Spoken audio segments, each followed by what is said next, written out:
Hello everyone, Catweazle here, welcome to the channel and welcome to our new playthrough of Perdition's Mouth, Abyssal Rift, where we're now going to play scenario 3, which is a hard scenario entitled Pet Laboratory. We set it all up last turn, but just before we start, just a couple of things. First of all, we've moved this chap. The cultist guard had to be within one of this arrow slit here, and I had him up here. Well, before we start, because we haven't quite started yet, I've decided we're actually going to put him here. So he's still within one of the arrow slit, but he is not here. You will see the reason for that when we start, because we have got to try and help Bastion out, and it will help us immensely if we do not have that cultist out in this corridor, but rather we have him in here. So that's what we're going to do before we actually begin.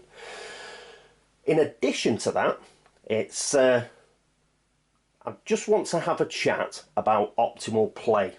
What I'm doing here is not optimal play. If you actually read the scenario, there is a reason why it forces you to split your heroes up if you have more than 3.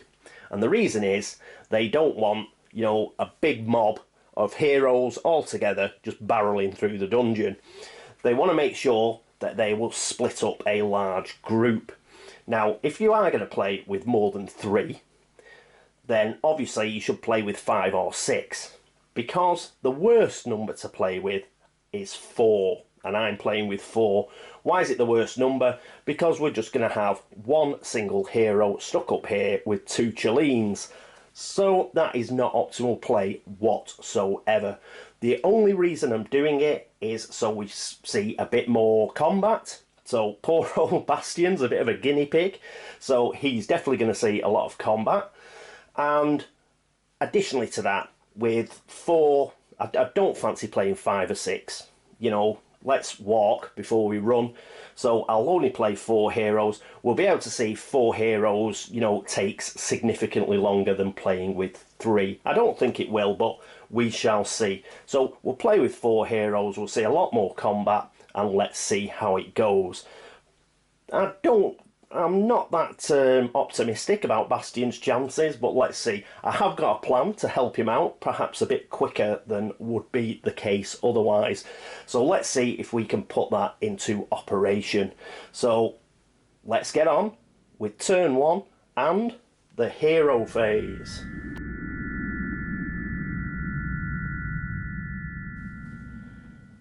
And here we are at the hero phase. Who is our first player going to be? Well, it's going to be Elisa, and what a big turn she has got ahead of her.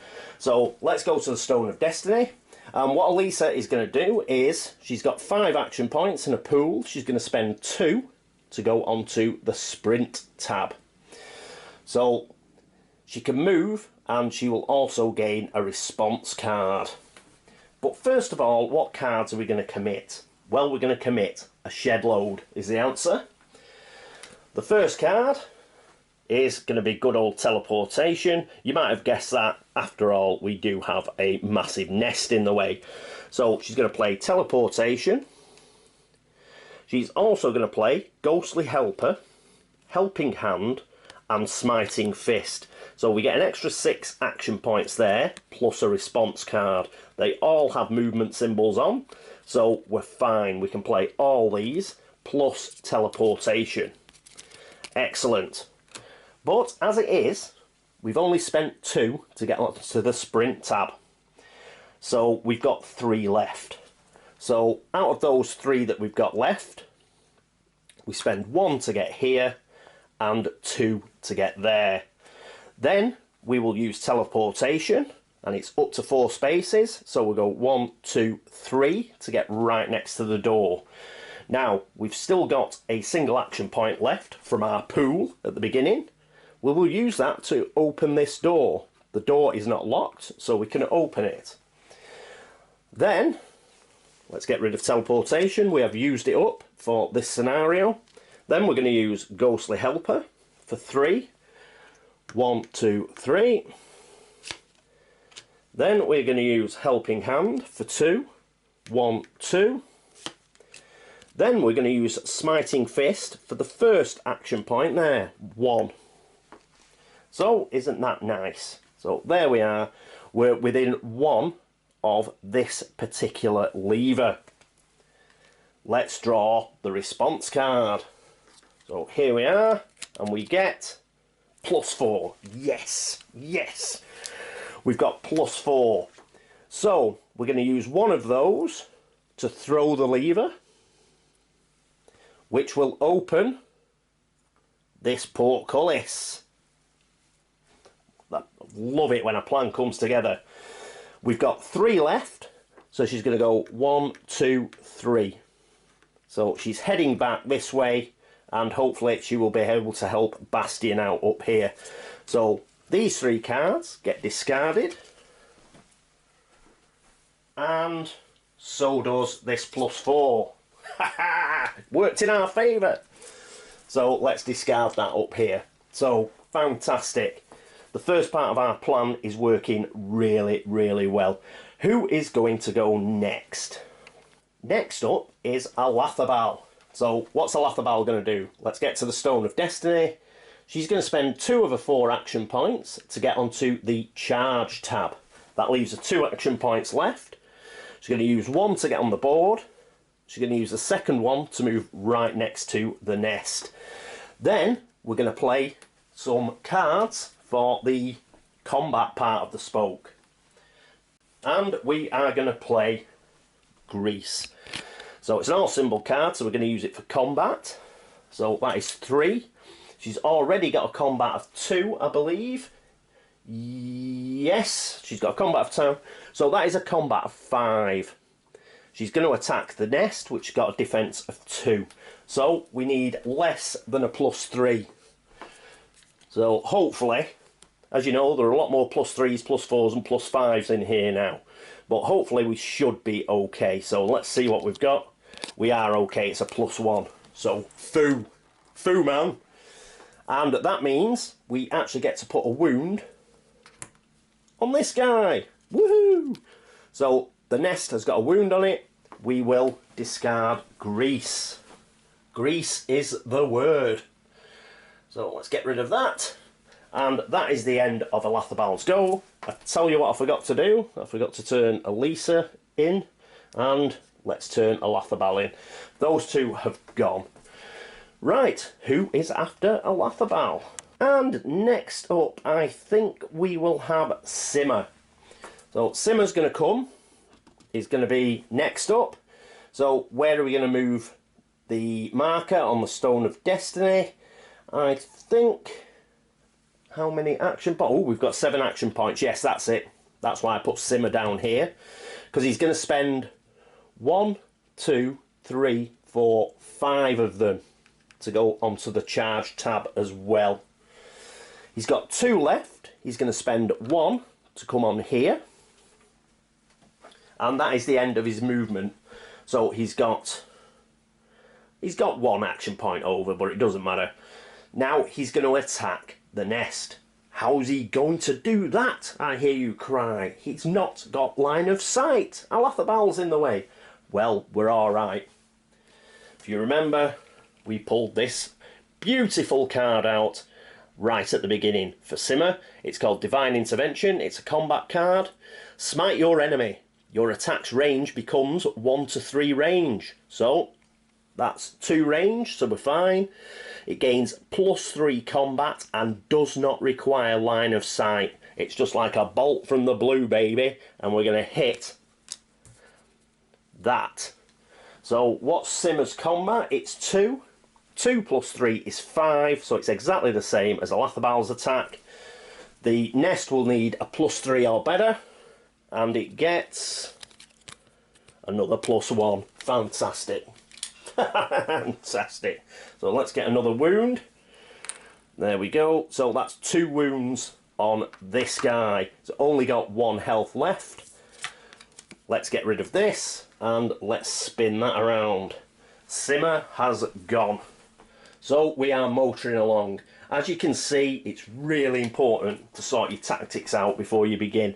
I spent a good half an hour studying the board, studying all the cards that we had, and this was the best I could come up with. Fortunately, it's paid off. We have managed to get 2 wounds onto the actual nest, and we got very lucky with Elisa. She was able to, well, not so much lucky. We had the cards. I knew what I was doing. We got a bit lucky in the fact we got a +4, because it meant she could come back here a bit. But we have spent a lot of cards. But we still have a hero left. And he's in a spot of bother. He's got lost on the way down here. And now he's going to find his way into the cocoon chamber. And it's going to be a laugh. So let's get over to Bastion. And here we are with Bastion. So where is he going to go on here? Well, he's actually going to go onto the sprint tab. We have to have movement, so we can actually get him on the board. So what's he got as regards action points? He has got 6. So he spent 1 to get on sprint. He's got 5 left. He's now got 4 left. And 3 left. So he's going to use the 3 to go onto there, because it is rubble, and he gets this. And that is a +5. And he's not actually going to use it. We're just going to stay on there. The only reason I flicked this over was just in case we got a -1 or something like that, but it's a +5, and I'm just glad to get it out of the way. So nice to see the back of that. So we've actually got onto here. So I think that's right. Even, yeah, because it was 1. That left him with 5.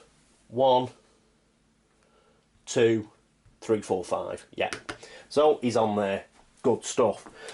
We're keeping him in that corridor because we don't want to bring him out into the cocoon chamber. Bring him out into the cocoon chamber, he will, you know, they'll be able to surround him. At least he can only be attacked 1 monster at a time where he is. So he's going to stay there and hopefully fend these Chileans off till the rest can turn up to help. So that is it for Bastion. Spin that round. That is the end of the hero phase. Let's move into the enemy phase.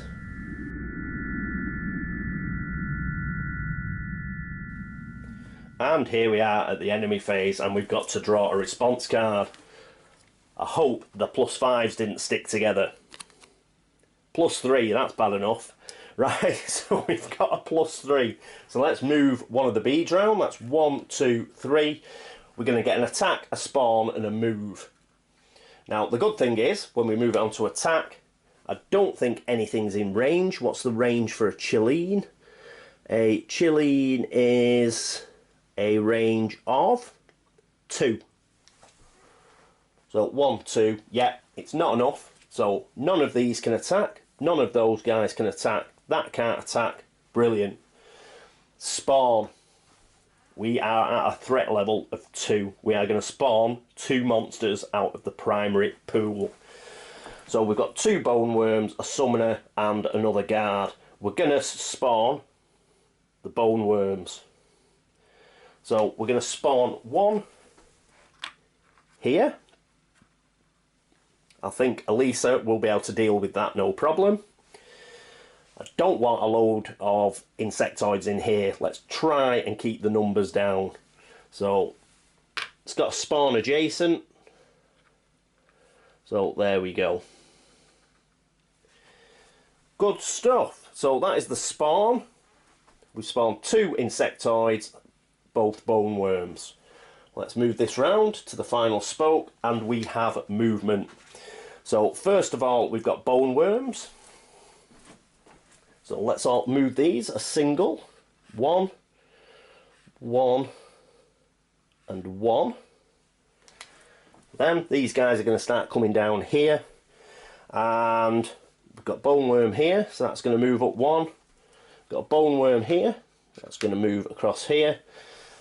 Obviously, don't have to bother about difficult terrain. They're insectoids. So after the bone worms moved, it's the Chilean. And the Chilean, I believe, can move 3, can they? Let's just check. Yes, 3.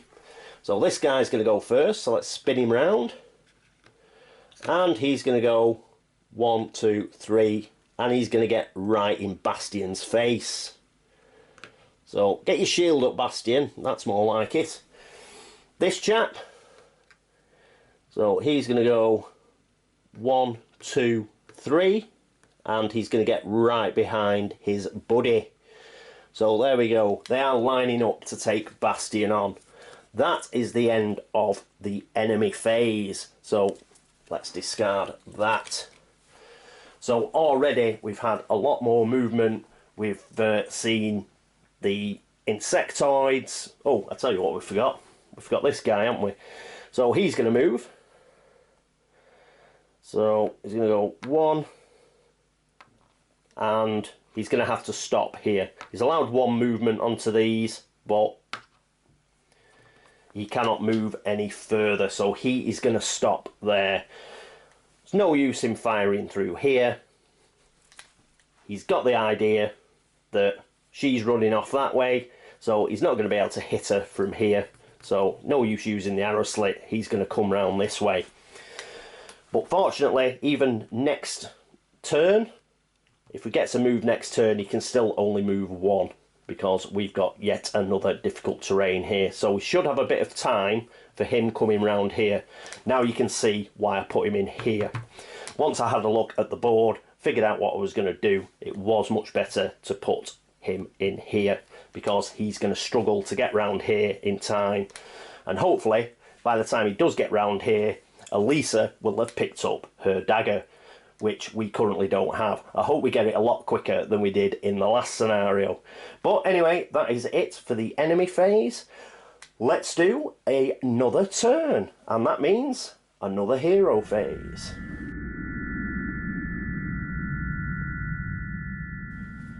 And here we are at the hero phase. Let's spin these babies round. We are all ready to go. Who is going to go first? Bastion is going to go first. So he's here on the Stone of Destiny.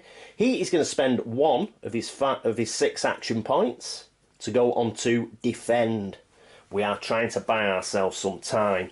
So he's got 5 action points left. He is going to spend 4 of them. Well, first of all, he's going to draw a card.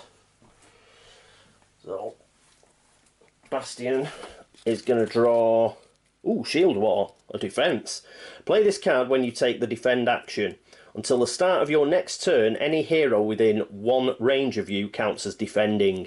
If any of these heroes draws a response card with a red eye for defending, discard that card and the Shield Wall effect ends. Well, we're not going to use this. Oh, it's his Kickstarter card as well. Discipline, and more discipline is the root cause of any defensive successes. Brilliant. We'll keep that. This is really to, you know, if he's with companions right next to him. He's got nobody right next to him, so we're not going to play it, but we will put it in his hand. Put that over here. And he's still got 5 action points left. As I said, he's going to spend 4 of those to get 2 defensive tokens. So he's come wandering in. He's realised he's made a bit of an error. He's got his shield up, and he's going to try and hold out for as long as he can. So he's got 2 of those tokens. He will also get a response card should the Chilean attack in the next enemy phase. So that's as good as we can do for him, I think. And that is the end of Bastion's go. Who is going to go next? And next up, I think we will have... I think we will have Elisa.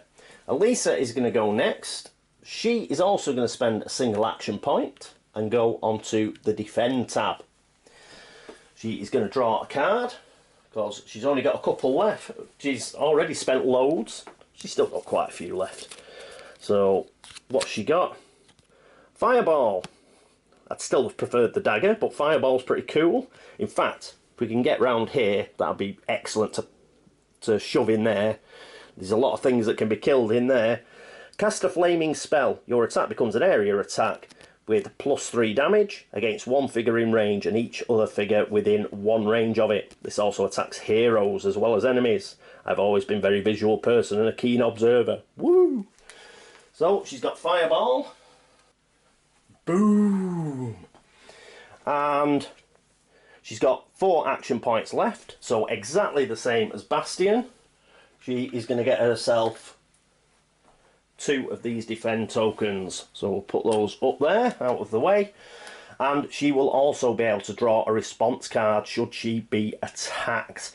So that is it for Elisa. Let's spin around.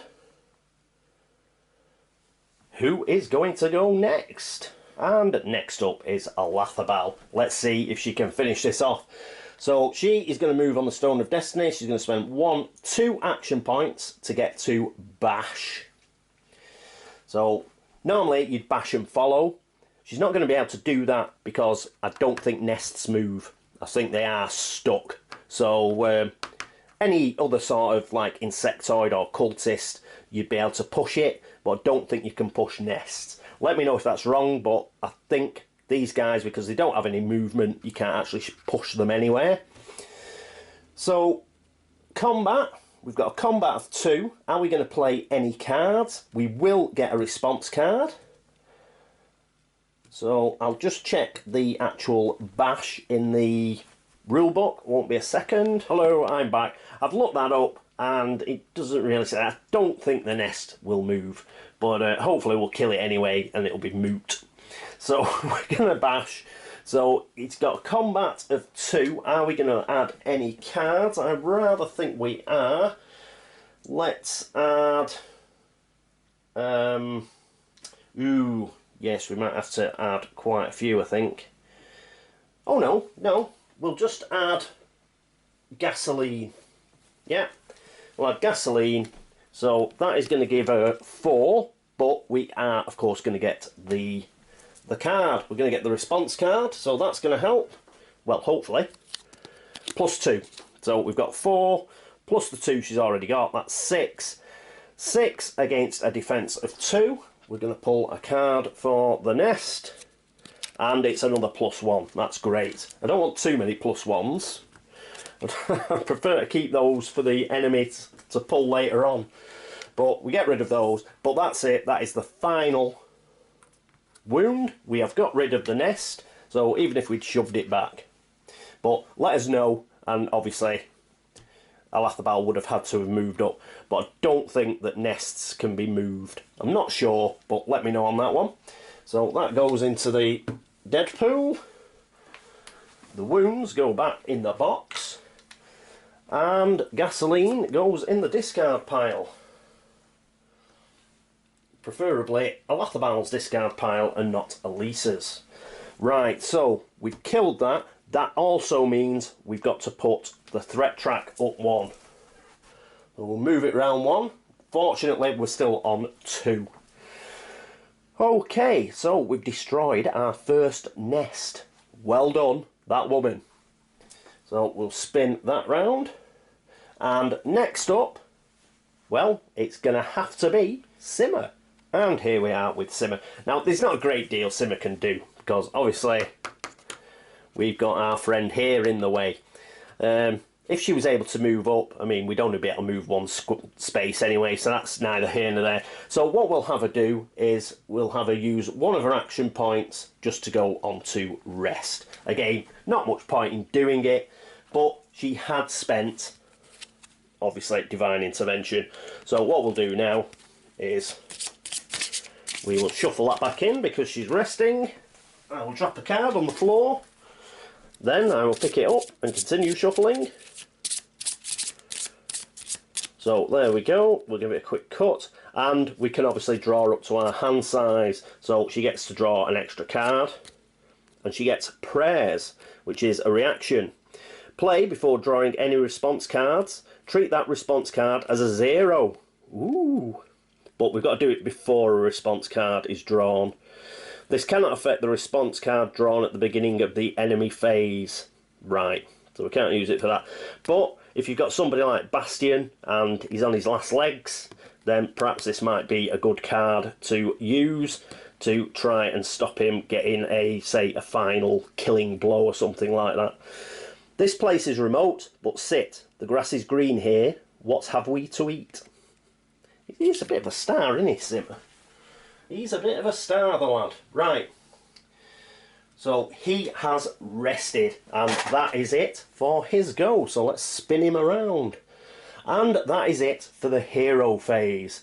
So next up, we have the enemy phase.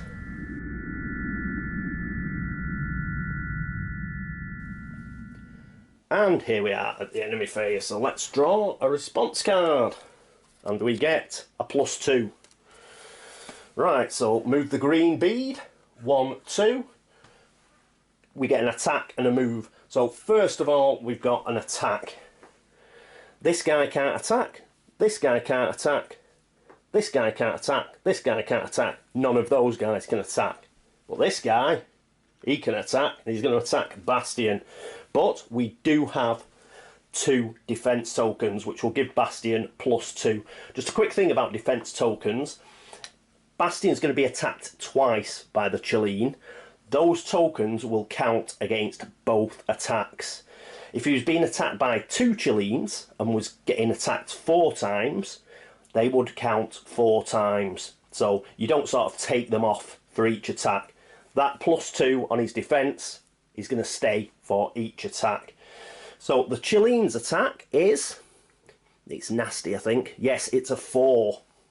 So it's going to attack once and then twice, so because of this double attack that it's got.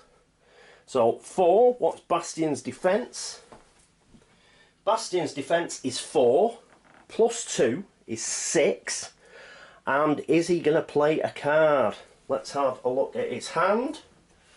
I think he will play a card. Oh no, now cards are different. I can only use cards per attack. Am I going to use them? So he's got 6. It's an attack of 4.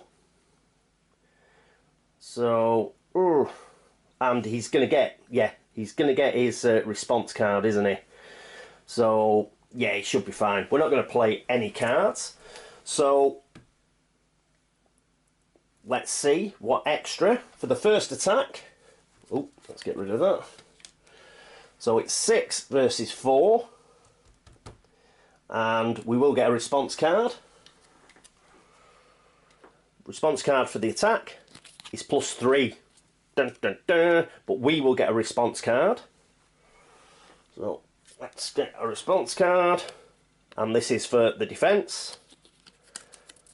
And we get a +3 as well. So the first attack has missed. Good, good. And next attack, exactly the same thing. I'm just going to check whether he gets a second response card. Bastion, won't be a second. And I'm back. Yes, it says you draw a response card when you are attacked. And he's being attacked again. So there we go. So the 2 stay there. He's got a defense of 4, so that's 6. It's 4 attack for the Chileen. And it gets a 0. So no matter what we draw here, I don't think we've got a -3 or anything like that in here. No, we get another +3. So good old Bastion has managed to hold off the Chileen. So that is the end of the attacks. We will move the bead around and we have got movement. So first of all, we have got this chap moving. So he moves here. And that is it for him. He's now in range of Elisa. All these guys are going to move. So 1, 1, 1. There we go. They're making their slow way towards our heroes. Then it is, we haven't moved this guy, have we? So we'll move him here. He's getting in the queue. And we have just the cultist to go. As you can see, there is difficult terrain there, so he can only move 1 space. So he's turning the corner and he's going to try and head into that corridor. That is it for the movement.